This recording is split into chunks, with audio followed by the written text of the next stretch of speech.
تو ان کے مطابق مجوسی دین صحیح دین ہوا، اچھا دین ہوا، اور ہے بھی ویسے یہ شیعہ مذہب مجوسی الاصل ہے، یہودی الاصل ہے۔ اعوذ باللہ من الشیطان الرجیم، بسم اللہ الرحمن الرحیم۔ شیعہ دشمن اسلام، دشمن ایمان ہیں، یہ بات اکثر مسلمان جانتے ہیں کہ جو شخص اسلام کے لیے اٹھا، جس نے اسلام کی خدمت کی، یہ اس کے مخالف بن گئے، اور نبی صلی اللہ علیہ وآلہ وسلم کے ساتھی، نبی صلی اللہ علیہ وآلہ وسلم کے صحابہ ان کو اچھے نہیں لگتے۔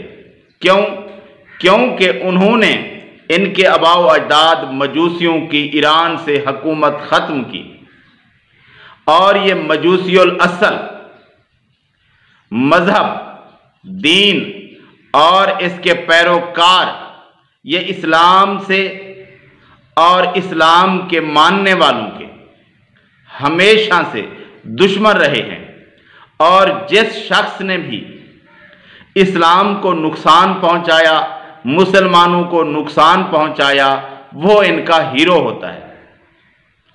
اور کچھ عرصہ پہلے تک یہ کہہ رہے تھے کہ ہم عمر رضی اللہ تعالی عنہ کے قاتل ابو لؤلؤ فیروز کے حمایتی نہیں ہیں، اور ساری دنیا جانتی ہے کہ وہ مجوسی تھا، وہ اسلام کا نام لیوا نہیں تھا، اور ایران کے اندر اس کی مزار بنی ہوئی ہے، لیکن کہتے ہیں کہ آج کل بند ہے، تالا لگا ہوا ہے، لیکن بنی ہوئی ہے۔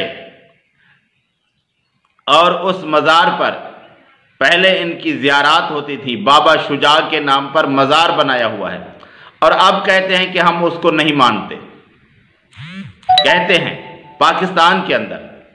لیکن حقیقت کیا ہے؟ جو لوگ پاکستان کی ریاست کے اندر نہیں رہتے، ان کے عقائد کیا ہے، وہ اس کے بارے میں کیا رائے رکھتے ہیں؟ تو اللہ یاری جو کہ پاکستان کے اندر نہیں رہتا، وہ واضح طور پر اس کو اپنا ہیرو مان رہا ہے۔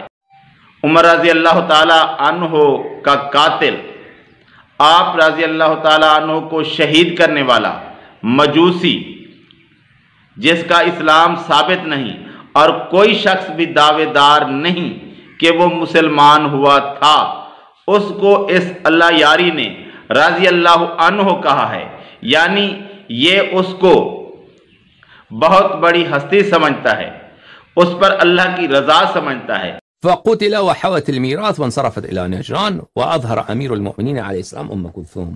تو پھر اسی ایام میں جو ہے عمر کا قتل ہو گیا۔ جناب ابو لؤلؤ رضی اللہ تعالی عنہ وسلام اللہ علیہ نے انہوں نے عمر کے شر کا خاتمہ کیا۔ اللہ کی رضا کس کے لیے ہو سکتی ہے؟ جو اللہ کا ماننے والا ہو، جو صحیح دین پر ہو، اور یہ بات ثابت ہے کہ وہ مجوسی تھا، تو ان کے مطابق مجوسی دین صحیح دین ہوا، اچھا دین ہوا، اور ہے بھی ویسے یہ شیعہ مذہب مجوسی الاصل ہے، یہودی الاصل ہے، یہ اسلام سے کوئی واسطہ نہیں رکھتا۔ ان کے عقائد، ان کے سارے معاملات یا مجوسیوں سے نکلے ہیں یا یہودیوں سے نکلے ہیں، اور اسی لیے ان کو اس مجوسی سے محبت ہے، پیار ہے، اس کا مزار بنا رکھا ہے ان لوگوں نے، کیونکہ وہ اسلام کا دشمن تھا، کیونکہ اس نے خلیفہ ثانی عمر رضی اللہ تعالیٰ عنہ کو شہید کیا تھا، اس لیے ان کے نزدیک وہ بہت بڑی ہستی ہے۔ ان کا ایمان ادھر ہی واضح ہو جاتا ہے کہ یہ مسلمان سے محبت تو نہیں کرتے، لیکن مجوسیوں سے محبت کرتے ہیں۔ کن مجوسیوں سے؟ جو اسلام کے دشمن ہیں، جنہوں نے اسلام کو نقصان پہنچایا۔ یہ یہودیوں سے بھی محبت کرتے ہیں۔ کن یہودیوں سے؟ جو اسلام کے دشمن ہیں اور جنہوں نے اسلام کو نقصان پہنچانے کی کوشش کی۔ اور جو شخص اسلام سے محبت کرتا ہے، مسلمان ہے، یہ اس کے دشمن ہے۔